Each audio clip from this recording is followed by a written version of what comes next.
Magandang balita!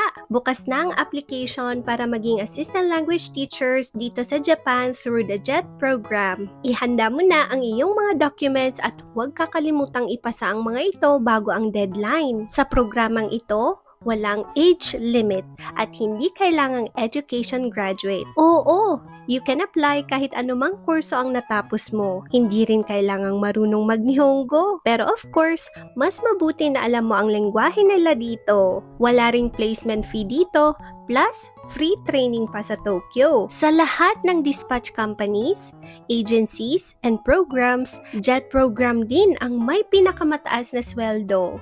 Hindi ka rin mamomroblema sa mga gamit kasi libre ang mga ito. Makakapagturo ka na sa Japan, maibabahagi mo pa ang kulturang Pilipino. Kaya ano pang hinihintay mo? Apply na! Kung may mga tanong ka pa, bisitahin mo lang ang aking ibang mga videos.